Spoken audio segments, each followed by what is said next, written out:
یہ قرآن نے منع کیا. جتنی اوقات ہے اس کے اندر اندر رہو. ایسا نہ ہو کہ ایک روڈ اڑا دیا اور کل بھیک مانگ رہا ہے لوگوں سے, ضرورت جو ضروری خرچے ہیں وہ بھی پورے نہیں ہو رہے.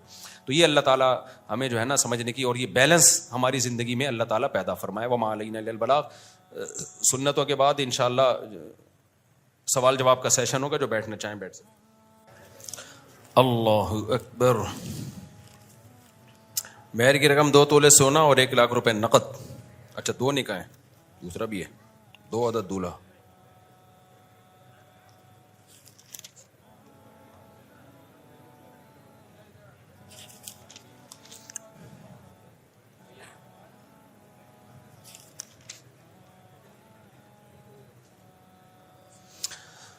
وعلیکم السلام. ماشاء اللہ ماشاء اللہ.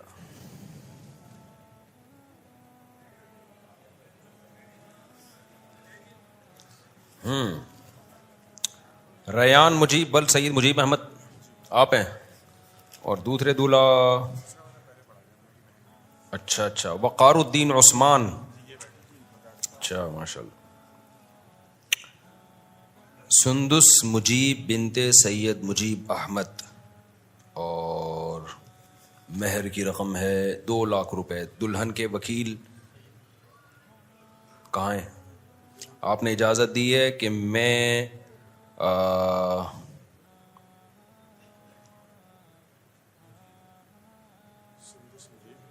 آگے اچھا سندس مجیب ول سعید مجیب احمد کا نکاح 2 لاکھ روپے مہر میں وقار الدین عثمانی ول قطب الدین حقانی عثمانی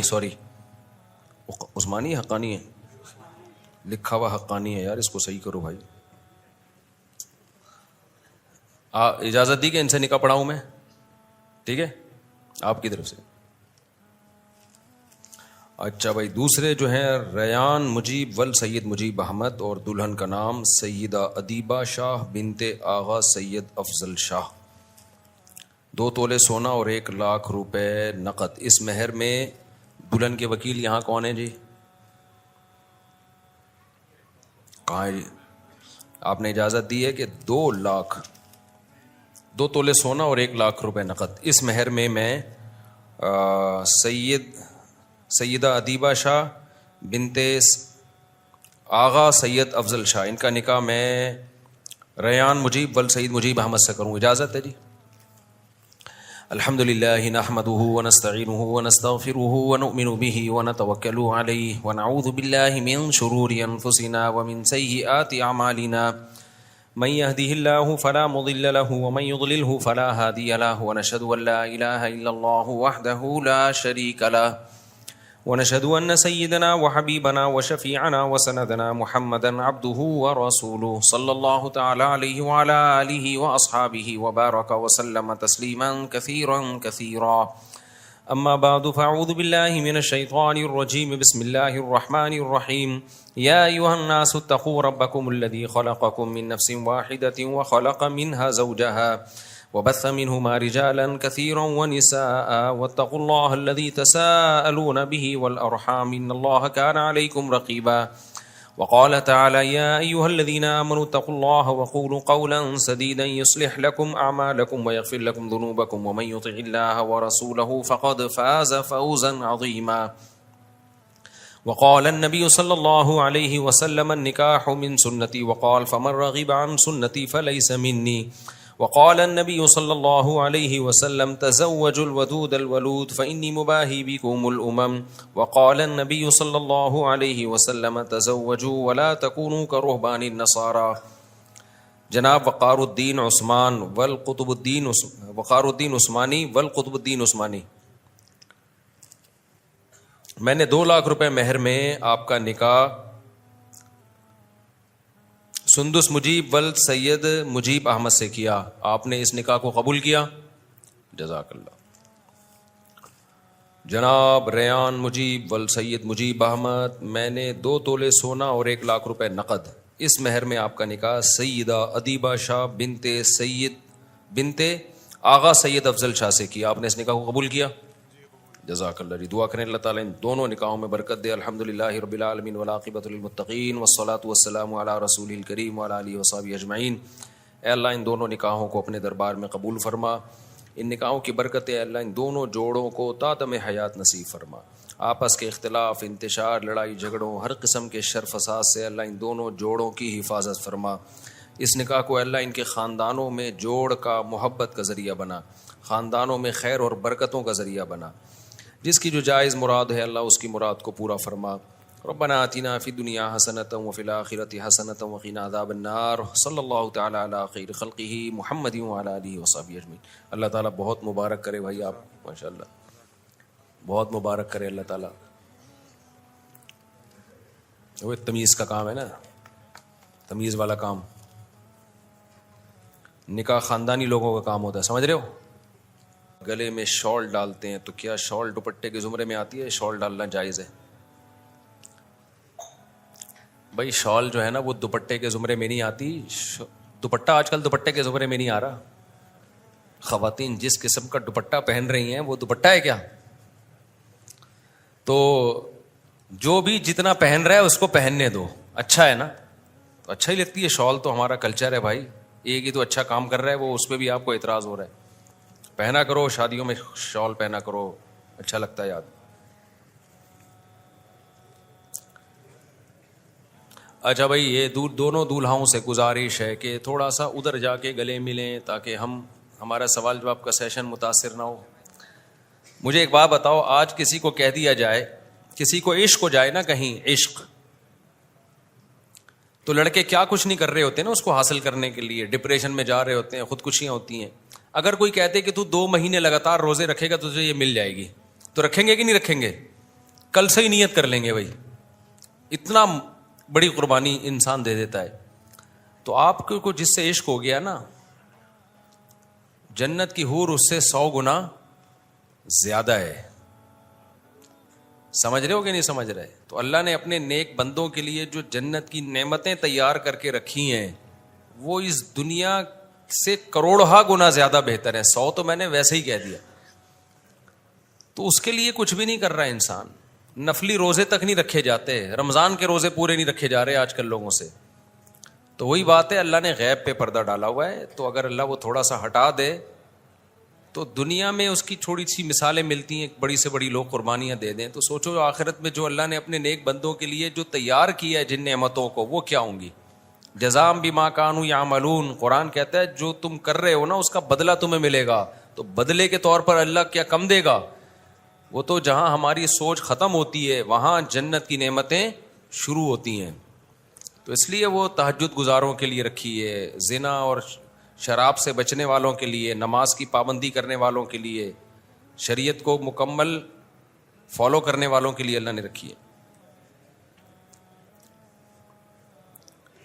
مفتی صاحب، منافق کی کتنی نشانیاں ہیں؟ کیسے پتہ چلے گا کہ سامنے والا منافق ہے کہ نہیں؟ کچھ علامت بتا دیں. دیکھو، منافق کی 2 قسمیں ہوتی ہیں. ایک ہے عقیدے کا منافق، ایک ہے عمل کا منافق. اب عقیدہ تو دل کی بات ہے، وہ نبی کے دور میں ہوتے تھے، نبی کو وحی کے ذریعے بتا دیا جاتا تھا. وہ آج کل تلاش کرنا نہ ہمارے بس میں اور نہ ہم اس کے مکلف ہیں. ہم مکلف ہیں زبان کے. اپنے آپ کو زبان سے کوئی مسلم کہہ رہے تو ہم نے کیا ماننا ہے؟ مسلمان. ایک ہوتا ہے عملی منافق. تو عملی منافق مارکیٹ میں ہول سیل کے حساب سے ملیں گے آپ کو. بول کچھ رہے ہیں اور دل میں کچھ اور ہے. تو نبی نے 4 علامتیں بتائی ہیں. اذا وعد اخلفا. فرمائے نبی نے کہ منافق کی 4 علامتیں: جب وعدہ کرے تو خلاف ورزی، اسی وقت نیت ہوتی ہے کہ میں جھوٹ بول رہا ہوں، ٹوپی کرا رہا ہوں. اور اذا حدث کذبا. بات کرتا ہے تو جھوٹ بولتا ہے، پتہ ہی نہیں چلتا کہ کم بخت سچ بول رہا ہے. یا بہت سے لوگ ہوتے ہیں نا اتنا جھوٹ بول چکے ہوتے ہیں اب ان کی کسی بات کا اعتماد نہیں رہتا، پھینکتے جاتے ہیں. تیسری بات، وَإِذَا اؤْتُمِنَ خَانَ. جب اسے امانت دی جاتی ہے، اس پہ ٹرسٹ کیا جاتا ہے تو ڈنڈی مارتا ہے بیچ میں. وہ سمجھ رہے ہو؟ اور ایک چوتھی علامت، وَإِذَا خَاصَمَ فَجَرَ. جب بحث مباحثہ کرتا ہے نا تو گالی گلوچ پہ آتا ہے، اوقات دکھانے پہ آ جاتا ہے. دلائل سے بحث کبھی بھی نہیں کرتا. جس کے پاس دلائل ہوتے ہیں وہ دلیل سے بات کر رہا ہوتا ہے، جس کے پاس دلائل نہیں ہوتے وہ ادھر ادھر کی پھینک رہا ہوتا ہے بیٹھ، سامنے والے کو نیچا دکھانے کی. اکثر لوگ ذاتیات پہ آ جاتے ہیں نا. بھئی آپ کی بات کے بعد دلیل نہیں ہے تو فلانا ایسا ہے تو ڈمکانا ایسا ہے, یہ مولوی ایسے ہوتے ہیں, جو فلانے ایسے ہوتے ہیں. ابے تو چھوڑو تو مولوی کیسے ہوتے ہیں, ابھی جو آپ سے بات چل رہی ہے اس کا جواب چاہیے ہمیں. مولوی کیسے ہوتے ہیں, مدرسوں میں کیا ہوتا ہے, یہ موضوع نہیں ہے. تو حدیث میں منافق کی علامت بتائی گئی ہے کہ وہ ذاتیات پہ آ جاتا ہے, گالی گلوچ پہ آ جاتا ہے. ہاں کسی کو ستایا جائے اس پہ وہ جھگڑے کے دوران گالی گلوچ پہ آ جائے وہ ایک الگ بات ہے, لیکن بحث کے دوران بات تمیز سے چل رہی ہو پھر بلا وجہ منہ سے جھاگ نکالنا اور بلا وجہ آنکھیں سرخ کر لینا اور سامنے والے کو نیچا دکھانا, یہ اس کی علامت ہے. اب آپ دلائل کی دنیا میں خالی ہو گئے. دلائل ہوتے تو آپ پیش کر رہے ہوتے.